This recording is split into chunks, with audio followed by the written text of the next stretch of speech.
तो एमसीक्यू ज़रा तो चैनल पे जुड़ रहे चैनल को सब्सक्राइब कीजिए, वीडियो को लाइक कीजिए, शेयर कीजिए और एंड तक ज़रूर देखिए। तो आज बहुत ही इंपॉर्टेंट वीडियो रहने वाला है रिगार्डिंग क्लाइमेट चेंज। तो इसमें हम 40 एमसीक्यूज़ आपके साथ डिस्कस करने वाले हैं। इससे पहले अगर आपने इंडियन हिस्ट्री, इंडियन जियोग्राफी, बाकी भी पोर्शंस पे हमने ऑलरेडी वीडियोस अपलोड किए हैं। तो अगर आपने अभी तक वो नहीं देखे तो आप चैनल के प्लेलिस्ट में जाके वो देख सकते हैं। बहुत ही एग्ज़ाम ओरिएंटेड, बहुत ही मोस्ट इन्फॉर्मेटिव वीडियोस हैं। आपको हर एक एग्ज़ाम के लिए फ़ायदा मिलेगा अगर आप वो वीडियोस देखेंगे। और चैनल पे नए चैनल को सब्सक्राइब भी कीजिए। और रूल ये रहेगा कि 5 सेकंड्स पर क्वेश्चन आपको दिया जाएगा, तो आप अपनी जगह पे आंसर ज़रूर लिखेंगे। फिर लास्ट कमेंट सेक्शन में ज़रूर बताएंगे कि आपने कितने करेक्ट किए। तो चलिए हम स्टार्ट करते हैं। Climate change MCQs with answer. तो क्लाइमेट चेंज आपको पता है कि change in climate over a period of time. We can say कि जब क्लाइमेट पैटर्न चेंज हो जाए ओवर ए पीरियड, ठीक। तो हम कह सकते हैं कि ये जो इसके बहुत सारे रीजंस होते हैं, लाइक कि ह्यूमन एक्टिविटीज़ की वजह से, burning of fossil fuels, industrial processes, agriculture practices, जिससे carbon monoxide, methane, nitrous oxides, N2 और बहुत सारे ऐसे ग्रीन हाउस गैसेस हैं जो निकलते हैं। तो उससे क्या होता है, जो आउट गोइंग सोलर रेडिएशन वो ट्रैप अप करते हैं। तो as a result of which जो टेम्परेचर होता है अर्थ का वो इंक्रीज़ हो जाता है। तो we experience global warming and climate change.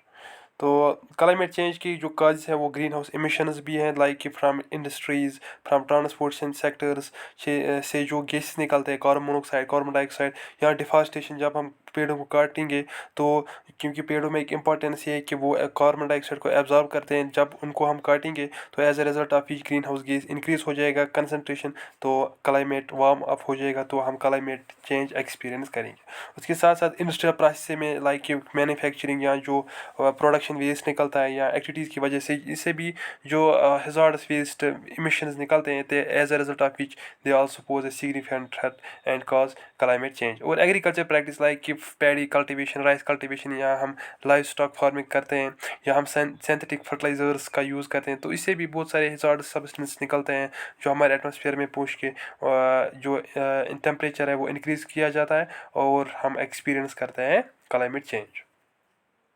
तो अगर क्लाइमेट चेंज जिस हिसाब से चल रहा है, जिस हिसाब से हम एंथ्रोपोजन एक्टिविटीज़ कर रहे हैं, तो we will surely see its effects. तो इफेक्ट ये रहेगा पहला कि राइजिंग टेम्परेचर, क्योंकि जो आउट गोइंग सोलर रेडिएशन है वो ट्रैप पे रहेंगे, तो as a result of which temperature increase हो जाएगा। तो एक्सट्रीम वेदर इवेंट्स, लाइक कि फ्लड्स देखने को मिलेंगे, वाइल्ड फायर्स आ जाएंगे, ड्राफ्ट्स हो जाएंगे, हरिकेन्स आएंगे।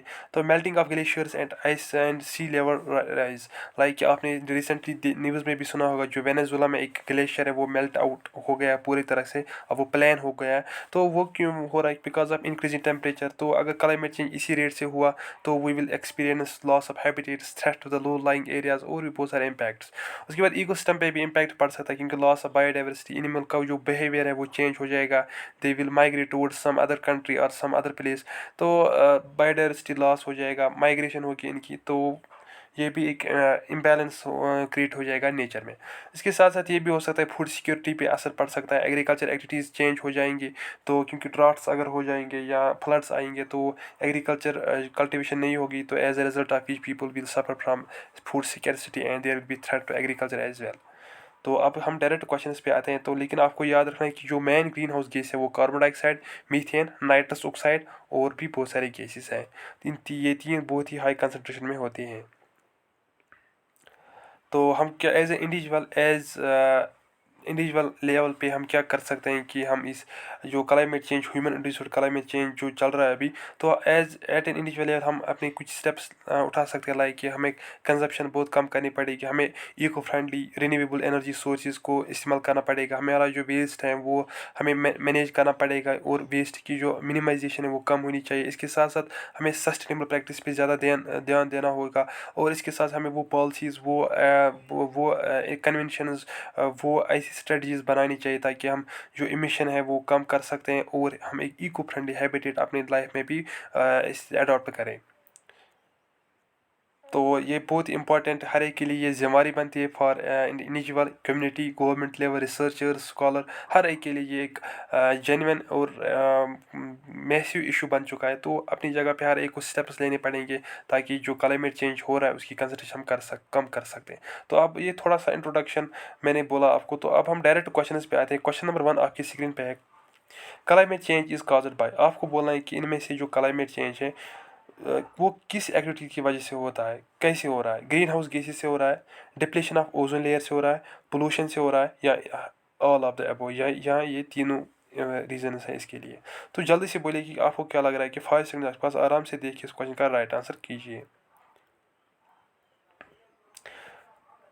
तो option D is the right answer, all of the above. देखिए ग्रीन हाउस गैस जैसे कि मैंने ऊपर भी बोला आपको, जो हम बर्निंग ऑफ फॉसिल फ्यूल्स करेंगे या इससे पार्टिकुलेट मैटर या और कोई गैस निकलेगा, तो as a result of which वो ट्रैप हीट वेव्स को ट्रैप करेगा, तो क्लाइमेट चेंज हो जाएगा। या depletion of ozone layer like कि स्ट्रेटोस्फीयर जो हमें प्रोटेक्ट करता है फ्रॉम ओजोन, तो जब उस वो भी डिप्लीट हो जाएगा because of anthropogenic, because of human induced climate change, because of human induced emissions, तो उससे भी क्लाइमेट चेंज होती है। और पोल्यूशन भी इंपॉर्टेंट रोल प्ले करता है, like air pollution, water pollution हो, तो उससे भी क्या होता है, क्लाइमेट चेंज कंट्रीब्यूट करता है वो चीज़ें भी।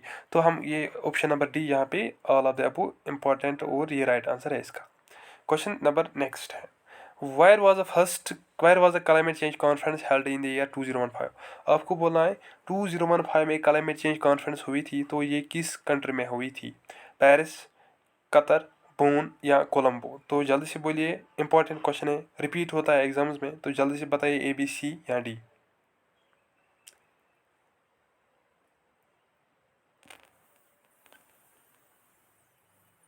तो चलिए देखते हैं क्वेश्चन का राइट आंसर क्या है। इस क्वेश्चन का राइट आंसर है पेरिस एग्रीमेंट, जिसको दूसरा नाम भी पेरिस एग्रीमेंट दिया जाता है।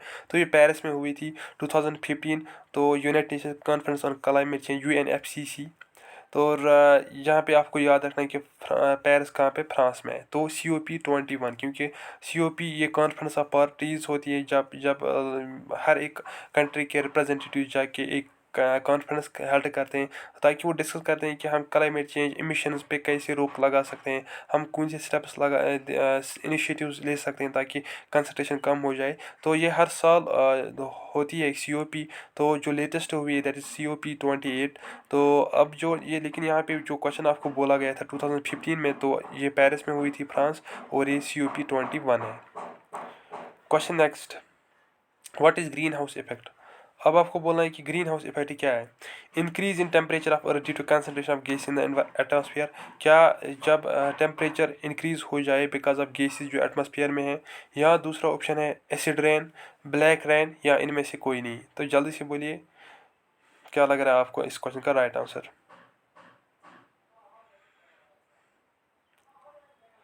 तो right answer for this question will be option number A, increase in temperature of earth due to concentration of green house gas in the atmosphere. तो क्योंकि जो ग्रीन हाउस इफेक्ट भी ऐसे ही होता है कि जब गैसेस की कंसंट्रेशन इंक्रीज हो जाए एटमॉस्फेयर में, तो हीट वेव्स ड्रेप अप हो जाएंगे, तो as a result of which we will experience warming which will lead to climate change.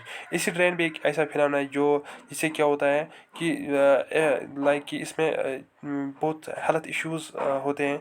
तो लेकिन इसी ट्रेंड के जो प्रिकर्सर्स होते हैं वो SO2 और NOx होता है, ठीक। और इसी ट्रेन का pH होता है <5.6। और ये टर्म दी थी एग्यूस स्मिथ ने।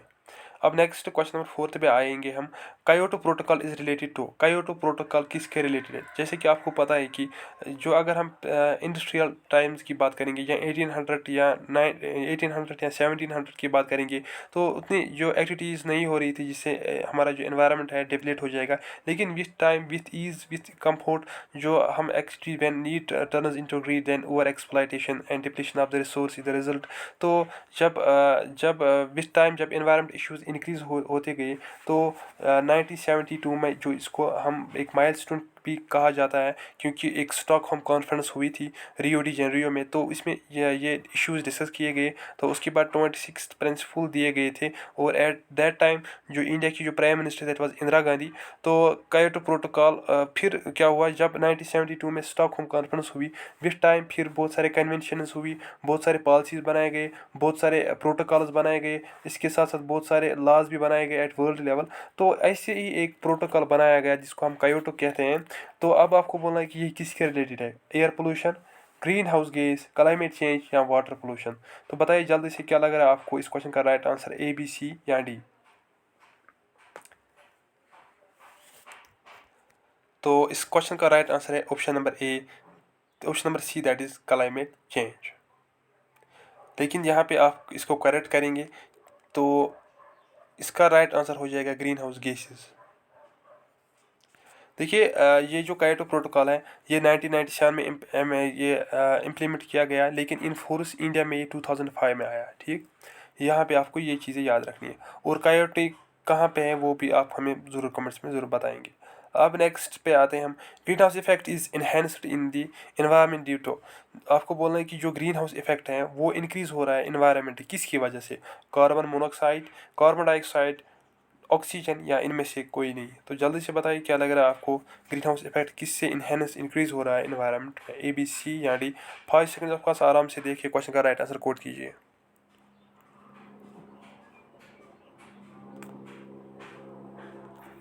तो आई होप अपनी जगह पे आंसर लिखा होगा। तो right answer is option B. जैसे कि मैंने पहले ही ऊपर भी बोला आपको कि carbon dioxide is the main contributor of climate change, is the main contributor of green house effect. तो याद रखें कार्बन डाइऑक्साइड और मीथेन, ये बहुत ही इंपॉर्टेंट और बहुत ही प्रिकर्सर्स होते हैं for the green house effect.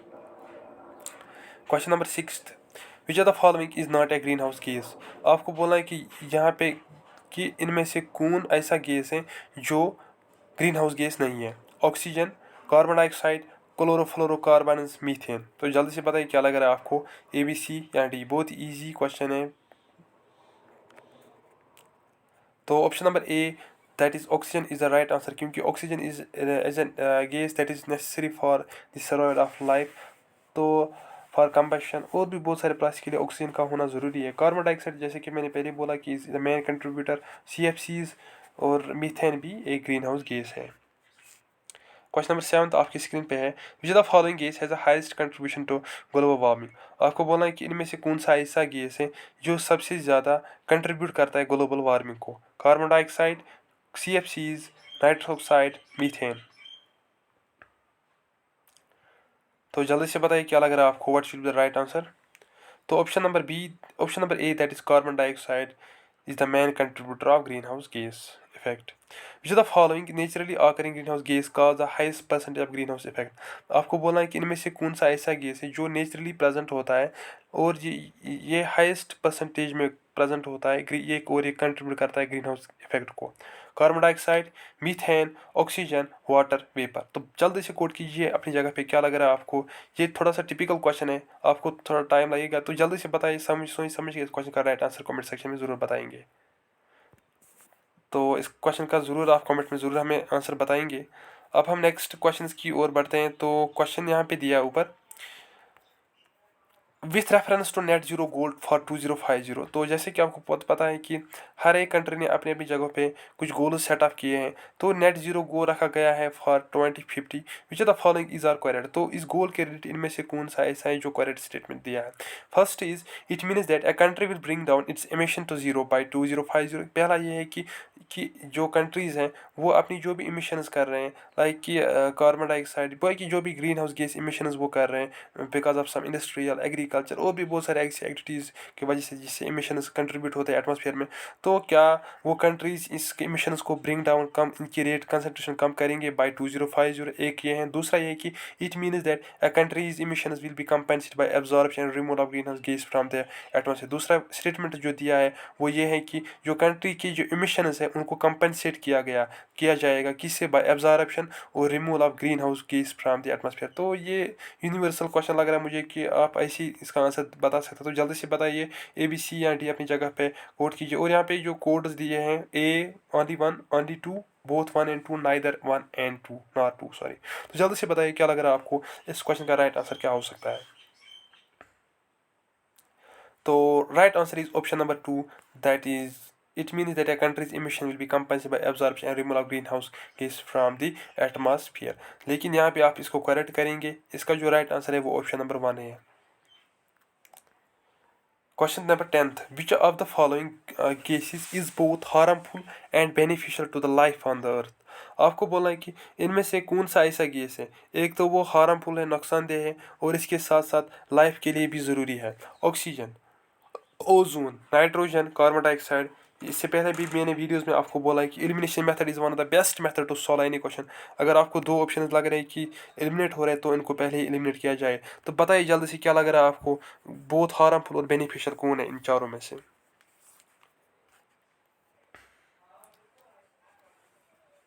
तो आई होप अपनी जगह पे आंसर लिखा होगा। तो राइट आंसर देखते हैं इस क्वेश्चन का है क्या है। That is option number D, that is carbon dioxide. Like कि फोटोसिंथेसिस में इसका यूज़ हम करते हैं।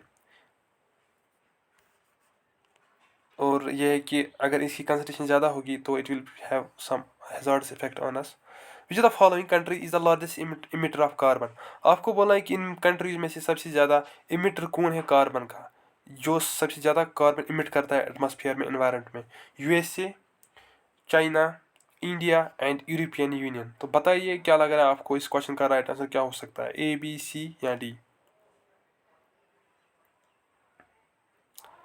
तो right answer will be option number B, that is China. देखिए अगर हम सबसे पहले बात करेंगे जैसे कि डेवलप्ड कंट्री एक ऐसी कंट्री होती है जिसके पास बहुत सारे रिसोर्स हैं, एडवांस टेक्नोलॉजीज़ हैं, और जो वहाँ पे जो क्या होगा, लाइफ स्टाइल अलग होगा लोगों का। तो वहाँ पे वो जो इनोवेटिव आइडियाज़ आएंगे लोगों गवर्नमेंट के पास। तो हम कह सकते हैं कि जो डेवलप्ड कंट्रीज़ हैं वो लार्जेस्ट इमिटर हो सकते हैं कार्बन के, क्योंकि टेक्नोलॉजीज़ हैं उनके पास और भी बहुत सारे ऐसे रिसोर्स हैं। तो अगर हम इंडिया की बात करेंगे, इट्स अ डेवलपिंग कंट्री, तो इससे ज़्यादा ये इमिटर नहीं है कार्बन डाइऑक्साइड का। तो आपको याद रखना है China is the largest emitter of carbon. Which of the following is known as carbon negative country in the world. आपको बोलना है कि इन कंट्रीज में से कौन सी ऐसी कंट्री है जिसको कार्बन नेगेटिव कंट्री वर्ल्ड में कहा जाता है। कार्बन नेगेटिव कंट्री ऐसी कंट्री होगी जिसमें कार्बन डाइऑक्साइड कंसनट्रेशन, जो कार्बन इमिटर्स बहुत कम करेंगे, इमिट करेगी एटमॉस्फेयर में। Afghanistan, Bahrain, Bhutan and Nepal. तो बताइए ए, बी, सी या D. On the basis of बहुत सारे आप कर सकते हैं कि रिसोर्सेज, टेक्नोलॉजी, लाइफस्टाइल, मॉनिटरियल वैल्यूज़। तो जल्दी से बताइए कि कार्बन नेगेटिव कंट्री कौन हो सकती है। तो right answer will be option number C, that is Bhutan. Which of the following substance does not contribute to global warming directly. आपको बोला है कि इनमें से कौन सी ऐसी सब्सटेंस हैं जो डायरेक्टली कंट्रीब्यूट नहीं करती हैं ग्लोबल वार्मिंग को। Oxides of sulphur, methane, carbon dioxide या वाटर वेपर। तो बताइए ए, बी, सी या D.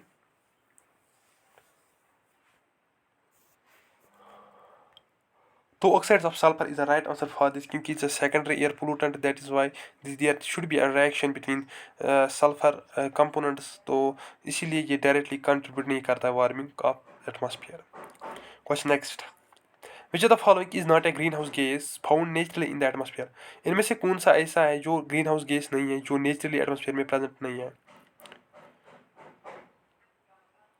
Which of the following is not a green house gas. इनमें से आपको बोलना है कि इनमें से कौन सा ऐसा है जो ग्रीन हाउस गैस नहीं है, जो नेचुरली एटमॉस्फेयर में अवेलेबल नहीं रहता है। Nitrogen oxide, carbon dioxide, methane या ओजोन। तो जल्दी से बताइए ए, बी, सी या डी, क्या लग रहा है आपको, what should be the right answer for this question. Option number A, that is nitrogen oxide. तो याद रखेंगे ozone is also a green house gas, क्योंकि बहुत सारे, मुझे लगता है कि बहुत सारे स्टूडेंट्स आप में ऐसे होंगे जिनको ये कन्फ्यूजन होगा, but ozone is not is a green house gas. तो नाइट्रोजन ऑक्साइड नहीं है, बल्कि नाइट्रोजन डाइऑक्साइड NO2 है। क्वेश्चन नंबर नेक्स्ट आपकी स्क्रीन पे, विच of the following is not a green house gas. अब आपको बोलना है कि इनमें से कौन सा ऐसा है जो ग्रीन हाउस गैस नहीं है। मीथेन, नाइट्रस ऑक्साइड, क्लोरोफ्लोरोकार्बन या हाइड्रोजन। तो ऊपर भी हमने डिस्कस किए हैं बहुत सारे ऐसे क्वेश्चन, तो एलिमिनेशन मेथड की वजह से ए और सी तो होगा ही होगा। अब आपके पास बी और डी बचता है, तो जल्दी से बताइए क्या लग रहा है आपको इस क्वेश्चन का राइट आंसर। तो right answer is option number D, that is hydrogen. Question 16 यहाँ पे दिया है, the total amount of green house gas produce to directly and indirectly support human activities is referred to as. आपको बोलना है कि जो total amount of green house gas emit करते हैं डायरेक्टली या इनडायरेक्टली, ताकि हम सपोर्ट कर सकते हैं ह्यूमन एक्टिविटीज़ को, तो उसको हम क्या कहते हैं। Carbon dioxide index, carbon footprint, carbon sequestration, carbon capture. तो जल्दी से बताइए इस क्वेश्चन का राइट आंसर क्या लग रहा है आपको।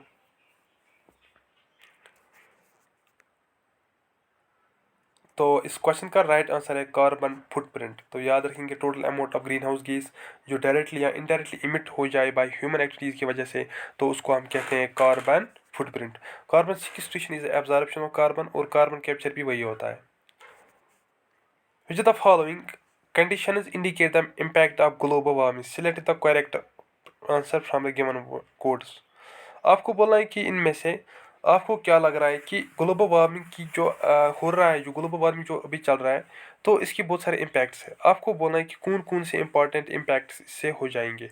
Melting of glaciers, rise in sea level, change in weather conditions and last option is rise in global temperatures. तो बताइए क्या लग रहा है आपको, इस क्वेश्चन का राइट आंसर क्या हो सकता है? ए, बी, सी या डी? तो चलिए देखते हैं क्वेश्चन का राइट आंसर क्या दिया है।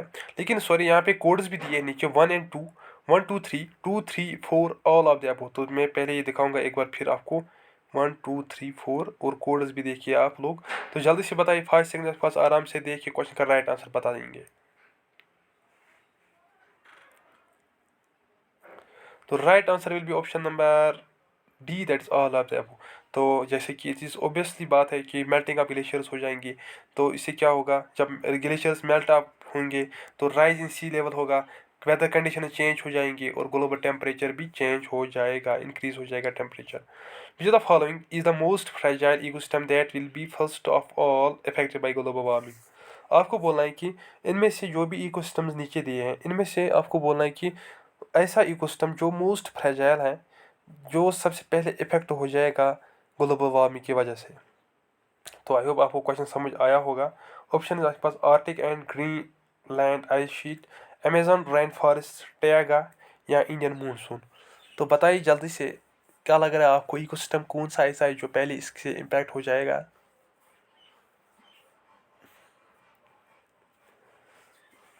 तो right answer will be option number, it is option number sorry. तो option number A, that is the Arctic and the Greenland ice sheet. अब क्वेश्चन नंबर 19 आपकी स्क्रीन पे है। The increasing amount of carbon dioxide in the air is slowly raising the temperature of the atmosphere because it absorbs.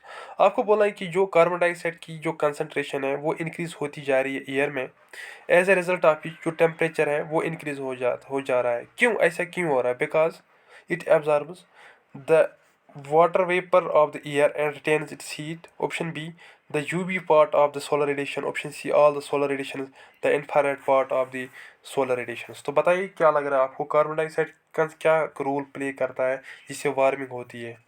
चार option आपके पास, आराम से देख के क्वेश्चन का राइट आंसर बताइए।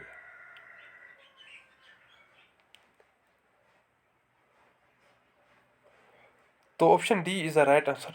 तो थोड़ा सा इन्फॉर्मेशन मैं आपको देता हूँ यहाँ पे। देखिए, अगर हम सबसे पहले बात करेंगे, ये हम अर्थ सरफेस लेंगे तो यहाँ पे बहुत सारे फिनोमेनाज हो जाएंगे। लेकिन यहाँ पे हम लेंगे सन, तो क्या होता है, जो रेडिएशंस आती है वो डायरेक्ट इस ज़मीन पे पड़ती है और उसके बाद एल्बिडो की वजह से वो रिफ्लेक्ट बैक हो जाती है। लेकिन याद रखेंगे, जो भी रेडिएशंस वहाँ से आती है पहले, ये शॉर्ट वेव रेडिएशंस होती है। क्या होती है? Short wave. इनकी वेवलेंथ कम होती है और जब ये निकलती है तो ये long wave terrestrial infrared radiation की वजह से निकलते हैं यहाँ पे एज। तो इंफ्रारेड रेडिएशन बैक निकलती है। लेकिन क्या होता है, जो ही यहाँ पे अब ह्यूमन एक्टिविटी की वजह से, एंथ्रोपोजन एक्टिविटी की वजह से एटमॉस्फेयर में इमिशंस करते हैं, तो जो गैसेस यहाँ पे होंगे तो इनकी कंसनट्रेशन इंक्रीज हो जाएगी। तो जो ही इन गैस की कंसनट्रेशन इंक्रीज हो जाएगी, as a result of which ये जो टेरेस्ट्रियल लॉन्ग वे रेडिएशन जो स्पेस में चली जाएगी, ये इसको ट्रैप अप करेंगे यहीं पे। तो as a result of which we will experience a very much and change in the temperature. तो इससे climate change, global warming, green house effect, बहुत सारे ऐसे फिनोमेना फिर हो जाएंगे। तो याद रखेंगे, शॉर्ट वेव्स आती है ज़मीन पे और जो निकलती है that is terrestrial long wave radiation. Question next, consider the following. यहाँ पे कुछ दिया गया है जहाँ पे आप कंसिडर करेंगे ये चीज़ें पहले। Rice fields, coal mining, domestic animals, wetlands, which are the following is a source of methane, a major green house gas. आपको बोला है कि इनमें से कौन सा सोर्स है मीथेन का, जो एक मेजर ग्रीन हाउस गैस है? Rice fields, coal mining, domestic animals, wetlands. तो 1 and 4, 2 and 3, 1 2 3, 1 2 3 4। तो जल्दी से बताएंगे।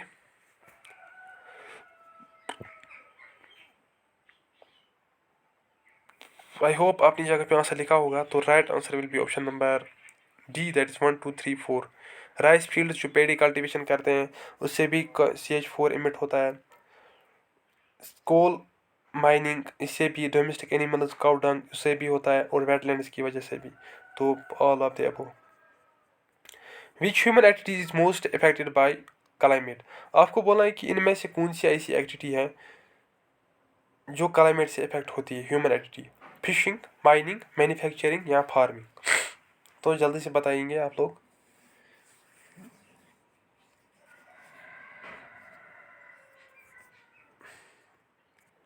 तो farming is the right answer, लेकिन मोस्ट यहाँ पे दिया है। लेकिन अगर हम फिशिंग की बात करेंगे उस पर भी इम्पैक्ट पड़ेगा। फार्मिंग अगर हम बात करेंगे, देखिए अगर क्लाइमेट पैटर्न्स चेंज हो जाएंगे, वी विल एक्सपीरियंस ड्रॉट और we will experience floods, as a result of which there will be food security throughout the world. क्योंकि अगर हम इंडिया की बात करेंगे, Indian economy only relies on agriculture. Agriculture sector is actually a major key sector that boosts our economy. तो लेकिन जब human induced climate change, emissions from burning of fuels and transportation की वजह से emissions, particulate matter, PM10, PM2.5, बहुत सारे ऐसे hazardous heavy metals जो रिलीज हो जाएंगे, तो टेम्परेचर इंक्रीज हो जाएगा, as a result of which there will be drought, और जो फूड है, फूड प्रोडक्शन पे बहुत बड़ा असर पड़ेगा। No food means no life. तो याद रखेंगे farming is the right answer. Question number 22 यहाँ पे दिया है, when was India first national action plan on climate change released. आपको बोला है कि इंडिया का सबसे पहला national action plan climate change कब रिलीज किया गया। तो option number B is the right, 2008। देखिए national action plan climate change ये टोटल 8 होते हैं। एक तो होता है इसमें national action plan on solar energy, दूसरा होता है on the green energy, sustainable Himalayan glaciers, और सस्टेनेबल हैबिटेट्स। तो इसके साथ साथ फॉरेस्ट, नॉन फॉरेस्ट एरियाज़ पे, और बहुत सारे ऐसे 8 है ये, तो आप ये खुद भी देख सकते हो। 5 6 का मैंने बोला आपको। तो ये एक्शन प्लान हम इसीलिए लेते हैं ताकि हम क्लाइमेट चेंज को मॉनिटर करेंगे, देखेंगे कि कैसे इसको हम कम कर सकते हैं। तो पहला जो इनिशिएटिव लिया गया था, जो स्टार्ट हुआ था 2008 में, और ये था national action plan on solar energy, जो एक एग्रीमेंट था बिटवीन फ्रांस एंड इंडिया। ये भी तीन तीन टायर्स में फिर कंप्लीट हुआ। कंसिडर द फॉलोइंग स्टेटमेंट्स देखिए आप। Kyoto protocol came into force in the year 2005। 2005 में क्या कायोटो प्रोटोकॉल फोर्स में आया। Kyoto protocol primary deals with reducing overall green house gas emissions. तो क्या लग रहा है आपको, स्टेटमेंट दोनों करेक्ट है। यहाँ तीसरा स्टेटमेंट भी यहाँ पे दिया है, carbon dioxide is 5 times more effective as green house gas as than methane. क्या carbon dioxide 5 times more effective green house gas है एज कम्पेयर टू मीथेन। तो बताइए 1 2 2 3 1 3। तो जल्दी से बताएंगे इसका आंसर। तो right answer is 1 and 2, that is carbon dioxide. ये जो कायोटो प्रोटोकॉल है ये केम इनटू फोर्स इन 2005, और it deals with the overall green house gas emissions. Next question, the concept of carbon credit originate from. आपको बोला है कि जो कार्बन क्रेडिट का कंसेप्ट कहाँ से मिला। Earth Summit, Rio de Janeiro, Kyoto protocol, Montreal protocol, G8 summit, हिली गंडमन। सॉरी। तो जल्दी से बताइए ABC या D, क्या लग रहा है आपको, what should be the right answer for this question. तो right answer is option number B, that is Kyoto protocol. तो कार्बन क्रेडिट एक ऐसा क्रेडिट दिया जाता है, एक एक्चुअली एक सर्टिफिकेशन होती है, सर्टिफिकेट होती है, जिससे ये दिया जाता है कि कार्बन क्योंकि इमिशन इसने कम किए, तो as a result of which इस कंट्री को ये क्रेडिट दिया जाता है। Landscape is managed by. Landscapes को कौन मैनेज करता है। Asian development bank, international monetary fund, UNEP, world bank. ABC या D। तो जल्दी से बताएंगे आप लोग। Right answer is option D, that's world bank. With green house gas effect the average temperature of earth would be. जब without green house, अगर green house gases नहीं होंगे, लेकिन तो उससे क्या होगा, एवरेज टेम्परेचर कितना होगा। देखिए इससे पहले भी मैं आपको बताऊं एक बार, जो green house gas effect, green house gas होती है जो उनका जो मेन फंक्शन ये होता है कि वो टेम्परेचर मेंटेन रखते हैं एटमॉस्फेयर में। अगर ग्रीन हाउस गैस नहीं होगी there will be no life. लेकिन अब क्या हो रहा है, अब इनकी जो कंसनट्रेशन है, कुदरत ने एक खास कंसनट्रेशन रखी है उनकी, लेकिन because of some activities, human activities की वजह से जो कंसनट्रेशन इंक्रीज हो रही है, तो वो इक्विलिब्रियम है वो इम्बैलेंस होता है, as a result of which we experience warming. तो अगर यहाँ पे बोला गया अब आपको कि अगर ग्रीन हाउस गैस नहीं होंगी तो टेम्परेचर क्या होगा, 0 डिग्री सेल्सियस, -18, 5 डिग्री या -20। तो option B -18 degree. Which are the following provides the cryogenic indicator of climate change. आपको बोला है कि इनमें से कौन सा ऐसा है जो इंडिकेट करता है कि क्रायोजेनिक इंडिकेटर है क्लाइमेट चेंज का। Ice cores, fossilized pollen, tree ring growth, evaporite deposits. तो बताइए जल्दी से क्या लग रहा है आपको, what should be right answer for this question.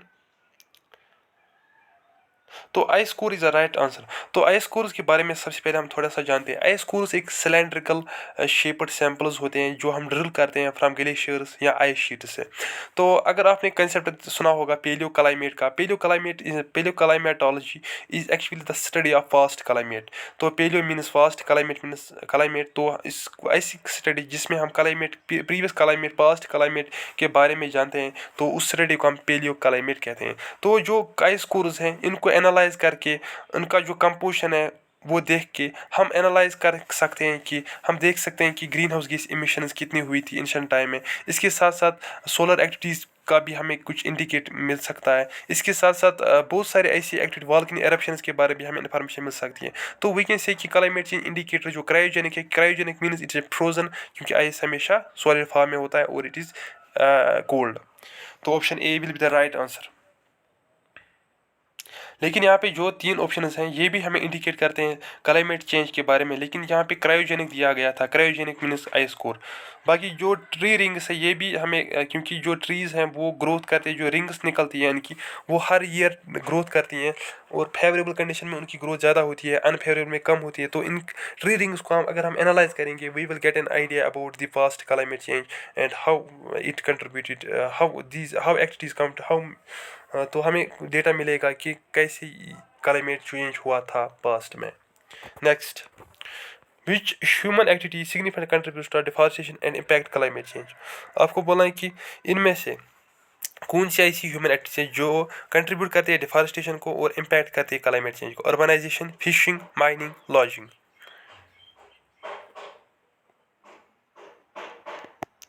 तो जल्दी से बताएंगे आप लोग।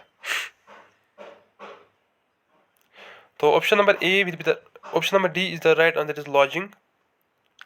तो डिफॉरेस्टेशन और इससे इम्पैक्ट हो जाएगा फिर क्लाइमेट हमारा, तो logging is the right answer. Question number 29, which green house gas is release through the burning of fossil fuels. आपको बोला है कि जब हम फॉसिल फ्यूल्स को बर्न अप करते हैं तो कौन सा ग्रीन हाउस गैस निकलता है। Methane, nitrous oxide, carbon dioxide, water vapour.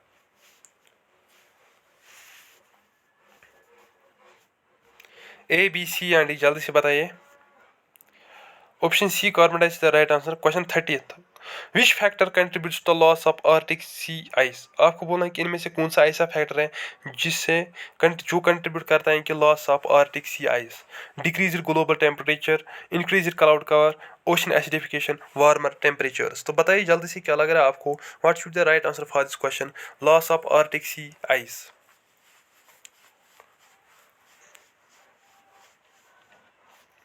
Warmer temperature will be the right answer, क्योंकि जब टेम्परेचर इंक्रीज हो जाएगा मेल्टिंग ऑफ ग्लेशियर्स होगी। जैसे कि मैंने पहले ही बोला कि वेनेजुला में एक ग्लेशियर है वो मेल्ट डाउन हुआ पूरी तरह से। तो वो कैसे हुआ, because of climate change, because of increasing temperature, because of our activities. तो हमें ये चीज़ देखना चाहिए कि हम इसको कैसे कम कर सकते हैं। क्वेश्चन 31 यहाँ पे दिया है, which process remove carbon dioxide from atmosphere. आपको बोलना है कि कौन सी ऐसी प्रोसेस है जिससे कार्बन डाइऑक्साइड हम रिमूव कर सकते हैं एटमॉस्फेयर से। Photosynthesis, combustion, fossilization, respiration.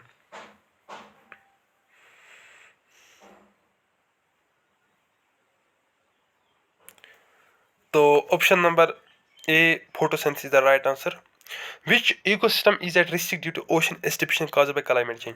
आपको बोला है कि इनमें से कौन सा ऐसा इकोसिस्टम है that is at the risk, जो ओशन एसिडिफिकेशन हो रही है। तो क्लाइमेट चेंज की वजह से कौन सा ऐसा इकोसिस्टम है जो वो रिस्क पे है। Coral reefs, rain forest, grasslands या टुंड्रा बायोम्स। तो बताइए जल्दी से, ए, बी, सी या डी।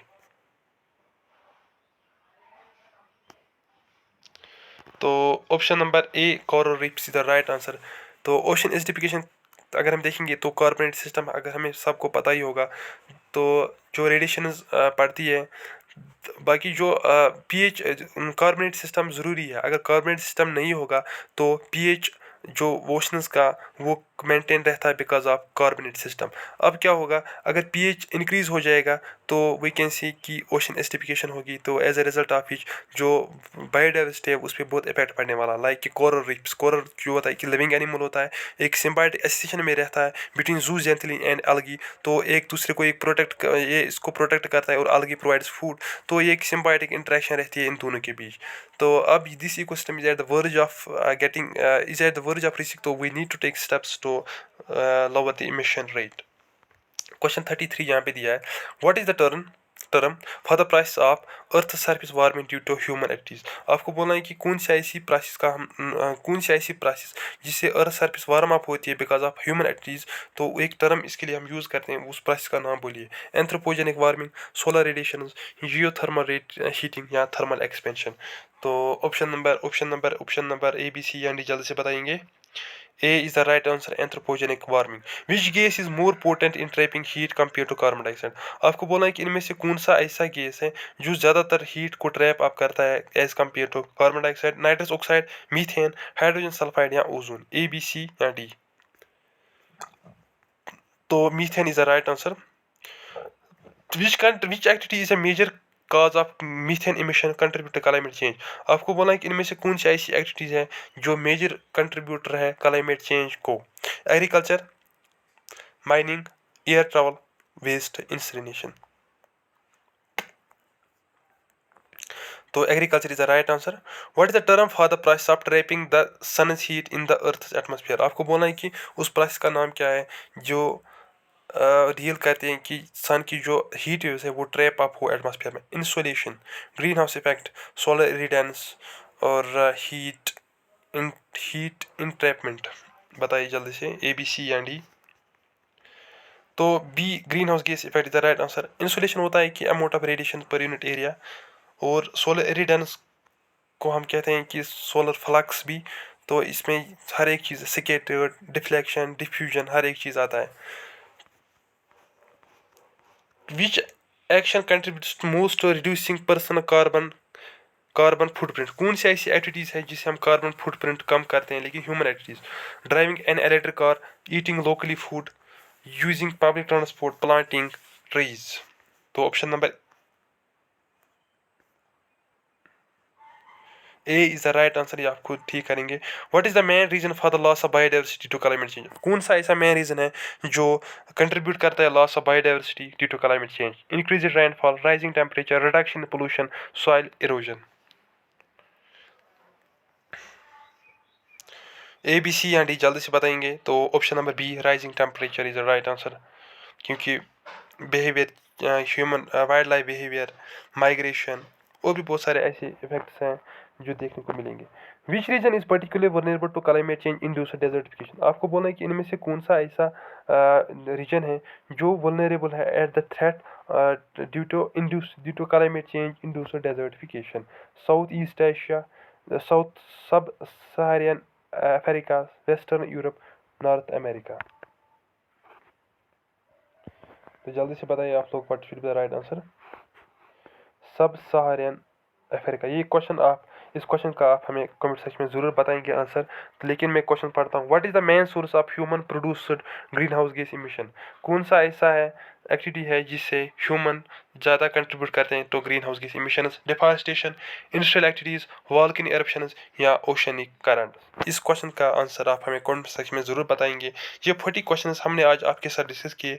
आई होप आपको वीडियो अच्छा लगा होगा और इन्फॉर्मेटिव भी लगा होगा। अगर वीडियो अच्छा लगा, इन्फॉर्मेटिव लगा होगा तो वीडियो को लाइक करना, शेयर करना, और जो क्वेश्चन हमने बोले हैं वो उनका आंसर आप हमें कमेंट सेक्शन में ज़रूर बताएंगे, ताकि हमें भी आइडिया मिलेगा कि हमें फीडबैक मिल रहा है, तो that will give us confidence to make many such videos in future. तो और ये भी आप मेंशन करेंगे कि नेक्स्ट वीडियो आप किस पे चाहते हैं, कौन सा टॉपिक है जो आपको लग रहा है कि इस पे MCQs अवेलेबल नहीं है और हमें बनाने चाहिए, तो आप हमें कमेंट सेक्शन में ज़रूर भी कह सकते हैं वो भी। और इसका जो कंक्लूजन है वो ये एंड नोट में यही दे सकता हूँ इसमें कि जो क्लाइमेट चेंज है, जो हीट वार्मिंग हो रही है, हीट वेव चल रही है अभी, तो वी कैन से कि क्लाइमेट चेंज एक बहुत बड़ा इशू बन चुका है।